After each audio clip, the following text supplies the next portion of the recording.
विद्यार्थी मित्रांनो, एक छोटीशी गोष्ट. एक मूर्तिकार होता, अतिशय सुबक मूर्त्या बनवायचा. एका गावकऱ्याने त्यांना मंदिरासाठी मूर्ती बनवण्यासाठी सांगितलं. मूर्ती बनवण्यासाठी तो जंगलात गेला आणि 2 छानसे दगड घेऊन आला. मोठाले दगड घेऊन आला. त्यातल्या पहिल्या दगडावरती त्याने मूर्ती बनवण्याचा प्रयत्न केला. चिन्नी हातोड्याचे घाव तो त्या दगडावरती घालू लागला. पण थोड्याच वेळात तो दगड रडू लागला. त्या मूर्तिकाराला म्हणाला की मला हे तुझे घाव सहन होत नाहीत, माझ्यापासून मूर्ती बनवू नकोस. मूर्तिकाराने तो दगड बाजूला ठेवला. दुसरा दगड घेतला. त्याच्यावरती त्याने चिन्नी हातोड्याचे घाव घालायला सुरुवात केली.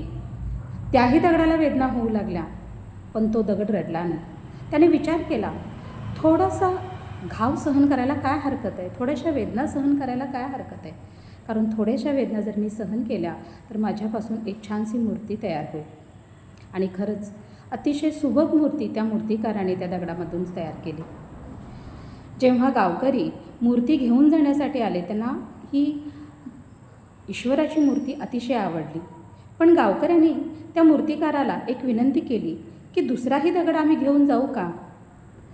आणि गावकऱ्यांनी त्या मूर्तीची प्रतिष्ठापना मंदिरात केली आणि दुसऱ्या दगडाची मात्र त्यांनी प्रतिष्ठापना मंदिराच्या पायथ्याशी नारळ फोडण्यासाठीचा दगड म्हणून केली.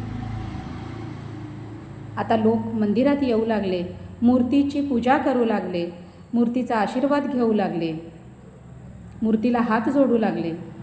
पण जाता जाता पायथ्याशी असलेल्या त्या दगडावर मात्र नारळ फोडू लागले. आता तो पायथ्याचा दगड पुन्हा रडू लागला आणि मंदिरातल्या दगडाला म्हणाला, तू मात्र घाव सहन केलेस, कष्ट सहन केलेस आणि तुझं दगडातून ईश्वरात रूपांतर झालं आणि मी मात्र तेव्हा रडलो आणि त्यामुळं माझं रूपांतर हे नारळ फोडणाऱ्या दगडात झालं. मित्रांनो, असंच असतं. विशिष्ट काळात आपण जर रडत राहिलो, कष्ट सहन नाही केले तर आपण हव्या त्या पदाला पोहोचू शकत नाही.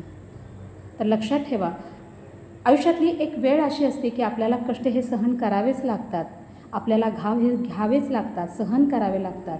पण ज्या वेळेला आपण हे सगळं सहन करतो त्यावेळेलाच आपण यशाच्या शिखरावरती पोहोचतो.